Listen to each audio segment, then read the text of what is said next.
Beaucoup de gens dans cette CAN, dans le début de cette CAN, ont commencé à parler, le Cameroun est de retour, le Cameroun redevient une bonne équipe, etc. Attention les gars, parce qu'on vous réserve une petite surprise. On vous réserve une surprise qui s'appelle Christian Kofan.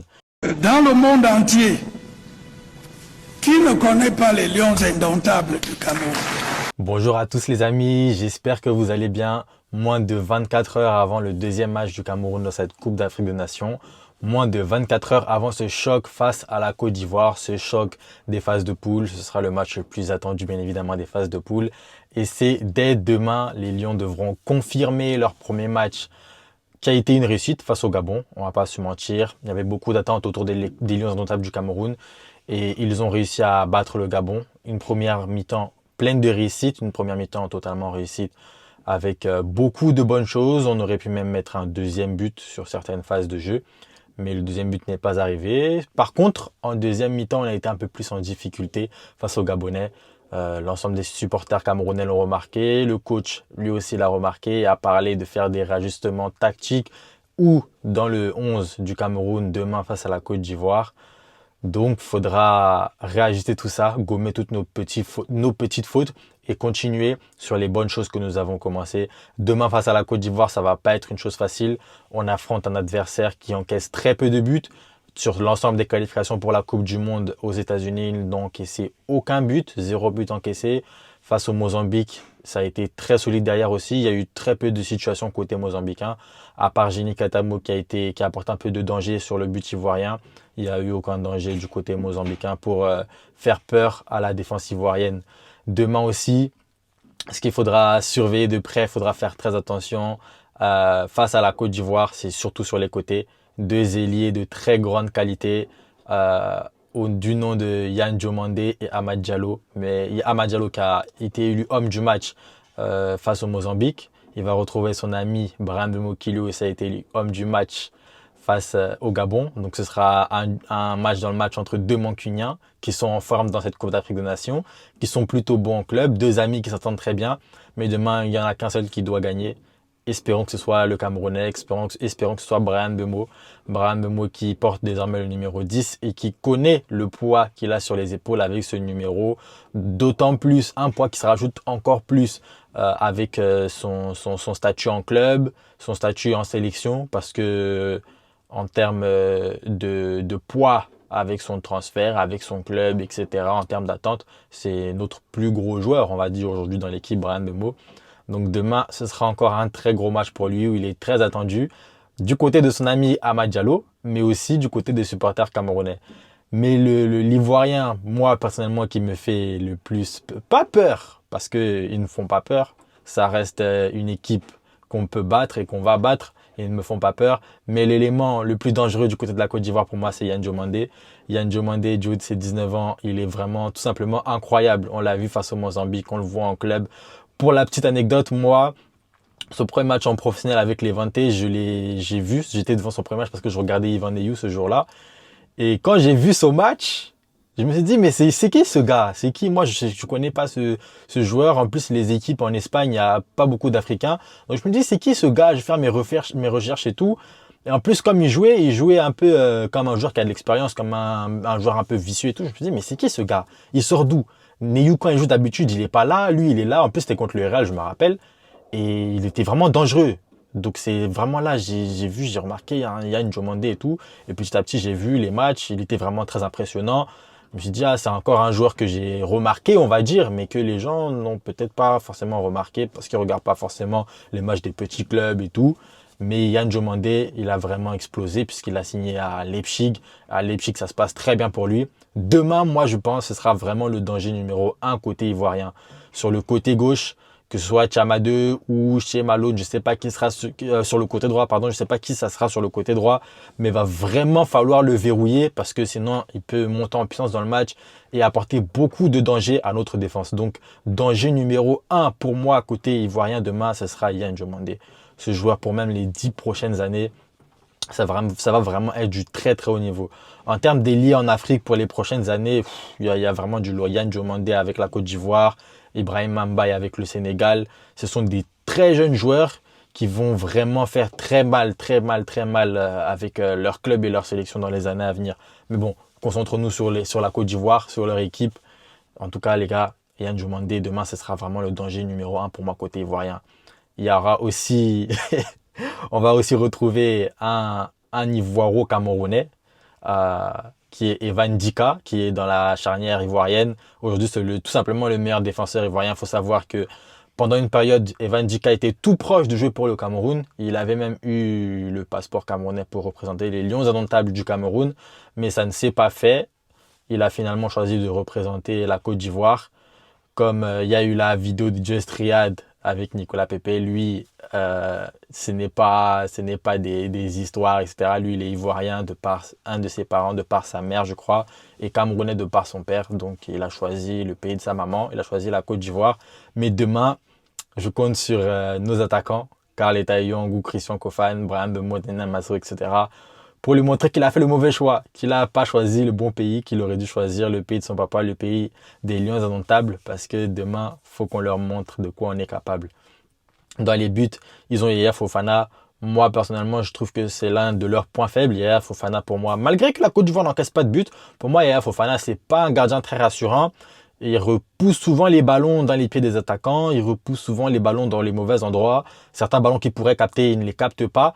Donc, nos attaquants demain devront être très vigilants, devront vraiment faire, pas attention, mais devront être opportunistes et saisir les opportunités. Parce qu'avec un gardien comme Yaya Fofana, les deuxièmes ballons vont arriver et il va falloir être à l'affût. Donc pour tous nos joueurs, que ce soit sur les corners, sur les coups francs, sur les frappes lointaines, il va falloir vraiment être à l'affût avec Yaya Fofana dans les buts, qui pour moi n'est pas très rassurant. Après, globalement, la Côte d'Ivoire, c'est les champions d'Afrique. Donc il va falloir aborder ce match de la meilleure des manières possibles. Il va falloir être très sérieux dans ce match. On ne pourra pas blaguer, on ne pourra pas laisser des temps morts comme face au Gabon ou par exemple chez Malone qui perd un ballon dangereux et qui laisse Denis Bouanga filer au but. Heureusement que Denis Bouanga n'a pas su convertir l'occasion. Demain, face à la Côte d'Ivoire, ce genre d'erreur, ce ne sera pas accepté, ça va se payer cash. Peu importe de quel côté, que ce soit, que eux fassent les erreurs, tant mieux pour nous. Si nous on fait les erreurs, ça risque de se payer cash. Donc vraiment, demain, il ne faudra pas blaguer avec ça. Il faudra être très, très, très sérieux. Moi, demain, au niveau de l'attaque, je ne sais pas qui ça sera. Mais beaucoup de gens dans cette CAN, dans le début de cette CAN, ont commencé à parler, le Cameroun est de retour, le Cameroun redevient une bonne équipe, etc. Attention les gars, parce qu'on vous réserve une petite surprise. On vous réserve une surprise qui s'appelle Christian Kofan. C'est notre petit cadeau de fin d'année. Je ne sais pas si Christian Kofan sera titulaire demain, mais beaucoup de gens redoutent déjà les Lions indomptables du Cameroun. Vous n'avez pas encore vu Christian Kofan. Vous n'avez pas encore vu Christian Kofan, ce jeune garçon de 19 ans qui évolue au Bayer Leverkusen. Si vous le connaissez déjà, si vous avez un peu suivi la Ligue des Champions ou la Bundesliga depuis ce début de saison, tant mieux. Ceux qui ne l'ont pas suivi, vous allez le connaître très vite. Je ne sais pas s'il sera titulaire demain. Il n'a même pas foulé la pelouse encore dans cette CAN. Mais les gars, faites attention parce que lui, il est très dangereux. Il a une palette très large. Il est rapide, il est puissant, il a une intelligence de jeu. Il a une très bonne vista. Il a une bonne vision du football. Les gars, s'il joue demain, ça va être chaud pour les Ivoiriens. Ça va être très chaud pour la défense ivoirienne. Parce que lui, c'est un peu à l'image de Tae Young. Mais pour moi, je pense un peu plus complet, un peu plus technique, légèrement au-dessus. Ça va pas rigoler. Donc tous ceux qui disent déjà que le Cameroun est redevenu une bonne équipe, on vous réserve encore une petite surprise pour que vous réalisiez, pour que vous soyez choqués de ce qu'on vous prépare vraiment dans cette Coupe d'Afrique. Donc j'espère que Christian Kofan aura quelques minutes demain. S'il est titulaire, tant mieux. S'il a une demi-heure de jeu, tant mieux. Mais celui-là, méfiez-vous. Méfiez-vous-en vraiment. Parce que quand il va jouer, ce ne sera pas des blagues. Il ne va pas être là pour blaguer. Demain, je sais pas. En fait, depuis les matchs, depuis cette deuxième journée, les matchs entre les grosses équipes, c'est très serré. On a vu Maroc-Mali, c'est serré. Le Mali, s'ils jouaient mieux leur coup, ils auraient pu battre le Maroc. On a vu Sénégal-Congo tout à l'heure, c'était très serré. Le Congo ont marqué sur leur temps fort. Le Sénégal ont beaucoup raté. Donc, les matchs entre les grosses équipes, c'est serré. Ça se joue vraiment sur peu de choses. On a vu Égypte-Afrique du Sud où vraiment l'arbitrage, il laissait à désirer. Donc ça se joue vraiment sur peu de détails. Comme je viens juste de dire, faudra vraiment pas offrir de cadeaux. Ça va se jouer à peu de détails. Carlos Baleba, normalement, David Pagou laisse encore un petit doute, mais normalement, il devrait être apte pour demain soir. Mais ça va se jouer sur des petits détails. Et dans les petits détails, là, il faudra vraiment que les joueurs excellent et que les joueurs soient les meilleurs. Dans tout ce qu'ils font, il faudra que les joueurs soient les meilleurs. Moi, j'attends encore de Davy Sepassi, qui a fait un bon match face au Gabon. Un gardien sur qui j'avais beaucoup de doutes, mais là, j'attends beaucoup de lui. Là, pour lui, ce sera vraiment le match de la confirmation parce que beaucoup de Camerounais ont eu des doutes sur lui. Face au Gabon, il a fait taire les bouches. Pas mal de bouches dont la mienne. Donc moi, je compte sur lui demain face à la Côte d'Ivoire. Là, c'est un adversaire plus relevé. Il y a des attaquants d'une plus grande qualité en face. Donc Davy Sepassi, moi, je compte sur toi pour me faire taire une deuxième fois. Pareil pour la défense. Nuhu Lobon, il nous a déjà montré ce qu'il valait. Il nous a déjà rassuré plus de 10 fois, plus de 20 fois. Il nous a rassuré énormément de fois, Nuhu Tolo. Donc c'est pour ça qu'aujourd'hui, il est le capitaine. Et Samuel Koto, qui avait fait un très bon match face au Gabon. Demain aussi, c'est demain le match de la confirmation face au champion en titre, face à un gros adversaire. Dans un match où c'est un match qui sera regardé de tout le monde. C'est un match qui est très attendu entre les deux pays. Donc Samuel Koto, je l'attends demain. J'espère qu'il fera un grand match comme face au Gabon, qu'il soit impérial dans les duels, qu'il soit bon à la relance aussi. Parce que on a besoin de ça. On a besoin d'une défense très très très solide qui ne laisse rien aux adversaires, qui ne laisse rien aux attaquants adverses. Et c'est ce qu'il a montré lors de son premier match. Et donc j'attends vraiment beaucoup de Samuel Koto demain face à la Côte d'Ivoire qui sorte une performance égale à celle face au Gabon ou encore même mieux. Non, pas égale, même mieux. Il faut que ce soit même mieux encore. Tous les joueurs doivent être encore mieux.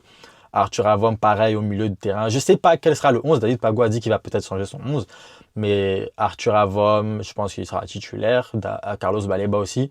Donc ce sont des joueurs que demain, vraiment, je veux les voir. Parce que face à la Côte d'Ivoire, c'est vraiment deux équipes qui se ressemblent bien. Avec des jeunes qui sont des stars montantes, qui grappillent les échelons petit à petit. Et quelques cadres qui sont là, etc. Bon, l'équipe de Côte d'Ivoire est un peu plus rodée, on va dire, que la nôtre, parce que c'est les champions d'Afrique, c'est des joueurs qui se connaissent bien, etc. Mais nous aussi, on a notre faire-valoir, on a beaucoup de choses à proposer. On a beaucoup de joueurs qui sont de bonne qualité. Darlin Ongwa sur les côtés avec Chama 2. On a Dani Namasso. On a beaucoup de joueurs de qualité même sur le banc. On a des joueurs comme Dinaï Bimbe. Dinaï Bimbe, j'avais pas beaucoup aimé son entrée face au Gabon. Demain, il peut se rattraper, il peut faire une bonne entrée aussi. Peut-être qu'il va démarrer, il peut faire un bon match. En tout cas, demain, face à la Côte d'Ivoire, faudra vraiment pas se rater. Faudra vraiment pas se rater. Il y a une première place qui est en jeu. Pour l'instant, ça ne s'est pas vraiment dessiné. La seule équipe qui est assurée de finir première de son groupe, c'est l'Égypte. Toutes les autres poules, c'est encore en jeu, c'est encore ouvert. Il reste encore des choses à voir. Il peut y avoir une surprise dans la poule du Maroc. Le Maroc peut terminer deuxième derrière le Mali. On ne sait pas. Pareil avec le Sénégal, le Congo peut passer premier devant le Sénégal. Il peut y avoir beaucoup de surprises. Donc nous, dès demain, il faut qu'on assure le coup. Il faut qu'on fasse tout pour finir premier. Il faut qu'on fasse tout pour prendre les 3 points. Ou au pire des cas, ne pas perdre. Ne pas perdre parce que quand tu ne perds pas, tu gardes encore cet espoir de pouvoir finir premier en jouant la Mozambique qui est censée être l'équipe la plus faible de ce groupe en te disant que ok, on joue contre eux, on va tout faire pour les battre et en plus de ça, on aura l'occasion de mettre le plus de buts possible. Alors que derrière ça, la Côte d'Ivoire, eux, joueront face au Gabon qui est un adversaire, on l'a bien vu, un peu plus difficile, un peu plus coriace. On l'a vu durant les derniers matchs et même face au Cameroun, le Gabon a quand même posé quelques petits problèmes à notre sélection, mais on a tenu le coup. Donc demain, défaite interdite, tout simplement. Défaite interdite par rapport au groupe, par rapport à la suite de la compétition, mais aussi sur les réseaux sociaux.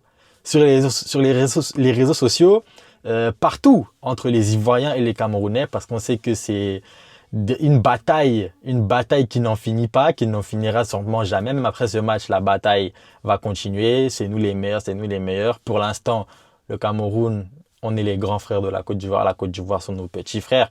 Faut qu'on fasse perdurer ça en fait. Faut qu'on fasse perdurer ça demain avec une victoire ou au minima un match nul. Si on fait match nul, il faudra que derrière on ait cherché cette première place. Et cette première place, on sera plus en ballottage favorable, comme je viens de le dire, en affrontant l'équipe qui est censée être la plus faible du groupe. En tout cas, demain, défaite interdite les gars. Les gars, demain, faites-nous plaisir comme vous l'avez fait face au Gabon durant la première mi-temps. Sauf que demain, on veut le plaisir, on veut la joie durant tout le match. De la première à la dernière minute les gars, faites-nous plaisir s'il vous plaît. L'ensemble des Lions en table, faites-nous plaisir. On veut ces 3 points demain, s'il vous plaît. Donc les gars, fin de cet avant-match. On fera l'après-match demain, bien évidemment. Ça, c'est immanquable. Donc, abonnez-vous, likez, partagez. Commentez, dites-moi en commentaire vos pronostics pour ce Cameroun-Côte d'Ivoire. Si vous voyez que le Cameroun va gagner, faire match nul ou perdre. S'il y a des Ivoiriens, donnez-moi votre avis. Hein. On est là pour ça. Donnez-moi vos avis. Faites-moi vos pronostics sur le match en commentaire. Et on se voit demain pour le débrief d'après-match. Bonne soirée à tous les amis. Salut.